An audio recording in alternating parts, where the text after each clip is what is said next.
Governor house में press conference से खिताब करते हुए गवर्नर सिंह ने कहा, एक तो ये है कि हुंडई ग्रुप क्या है, ये दुनिया का one of the biggest brands जिसको आप कहते हैं चौथे नंबर पर आता है और पाकिस्तानी अवाम से ज़ाहिर है जानते हैं, लेकिन इतना बड़ा ब्रांड, इतना सक्सेसफुल ब्रांड जो दुनिया के तमाम बड़े ममालिक में ऑपरेशन कर रहा है, उसका ये डिसीजन करना कि वो कराची में आके state of the art plant लगाएं, एक पाकिस्तान के अवाम के लिए, पाकिस्तान की हुकूमत के हवाले से हमें एक तो इनका शुक्रिया अदा करते हैं। इन्होंने कॉन्फिडेंस दिखाया और इस कॉन्फिडेंस की जो बेसिक बुनियाद है वो इकनॉमिक पॉलिसीज़ हैं हुकूमत पाकिस्तान की, जो पिछले 4 साल से प्राइम मिनिस्टर नवाज शरीफ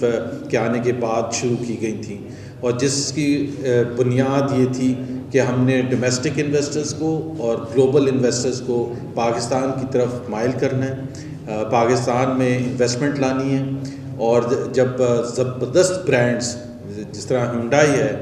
ये लोग आएंगे तो इनको देख के फिर दूसरे ब्रांड्स भी आएंगे, तो हमारी कोशिश थी कि इनको यहाँ लाया जाए। सी पैक के हवाले से तफसीली गुफ्तगू करते हुए गवर्नर सिंह ने कहा, लेकिन मैं ये बता दूं कि इसकी जो दूसरी अहमियत है, एक तो ये अहमियत है कि जी पाकिस्तान की इकनॉमिक सिचुएशन के हवाले से क्रेडिबिलिटी जो है, एतमाद जो है इंटरनेशनल लेवल पर, ग्लोबल लेवल पर, तमाम बड़े बड़े इदारों के लेवल पर बढ़ता चला जा रहा है और ये इनका फ़ैसला यहाँ के इन्वेस्टमेंट करना, मल्टी मिलियन डॉलर्स की इन्वेस्टमेंट करना एक बहुत ही एक पॉजिटिव है। दूसरा एस्पेक्ट जो है सिक्योरिटी के हवाले से ये रिफ्लेक्ट करता है कि जो कोशिशें हुकूमत पाकिस्तान ने पिछले 4 साल पहले शुरू की थी कि कराची में हालात को ठीक किया जाए, कराची में अमन व अमान बहाल किया जाए, और जो कि हम समझते हैं और पूरी दुनिया देख रही है कि अल्लाह का शुक्र है कि ज़बरदस्त इम्प्रूवमेंट है हालात में कराची के, और इस वक्त मुकम्मल अमन है कराची में और इंशाअल्लाह ताला ये अमन बरकरार रहेगा, ये हमने यकीन भी दिलाया है। और हम तमाम इन्वेस्टर्स को और दुनिया भर के इन्वेस्टर्स को ये दिखाना चाहते थे और हुंडई ने जो पहल की है, ये एक पहला कदम है। इंशाअल्लाह ताला आप देखेंगे आइंदा आने वाले हफ्तों में, महीनों में और सालों में एक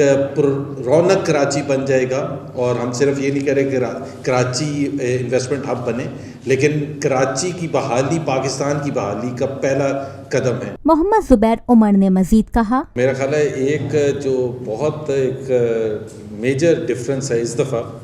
जो रिफ्लेक्ट भी हो रहा है, और मेरा ख्याल है तमाम पाकिस्तानी कौम उससे पॉजिटिव साइन समझ रही हैं कि तमाम चीफ़ मिनिस्टर्स नज़र आए प्राइम मिनिस्टर के साथ चाइना में। आप चूँकि सी पैक के हवाले से बात कर रहे थे, उससे अंदाज़ा होता है कि तमाम चीफ़ मिनिस्टर्स मुख्तलिफ पॉलिटिकल पार्टीज से उनका ताल्लुक़ है। प्राइम मिनिस्टर की सरबराही में वो चाइना जाते हैं और पाकिस्तान का एक तस्वीर पेश करते हैं, पाकिस्तान को एक ही स्टेज से पेश करते हैं। सो जो डिफरेंसेस तो आएंगे, इतना बड़ा मंसूबा है, आई मीन आप $60 बिलियन की बात कर रहे हैं, तो कुछ ना कुछ तो होता है जिसमें हम आपस में भी हमारा एक डिफरेंस ऑफ ओपिनियन हो सकता है, और कई दफ़ा वो डिफरेंस ऑफ ओपिनियन पॉजिटिव भी हो सकता है कि आप करेक्शन करते हैं और उसको इम्प्रूव करते हैं। सो मेरा ख्याल है और दुआ है इंशाअल्लाह ताला हमारे सब के लिए, पाकिस्तानी कौम के लिए, कि सूबों में और वफाक में इस किस्म के झगड़ा नहीं होगा जैसे पहले हो। Lotus Lake Towers, a groundbreaking endeavor by Lotus Properties.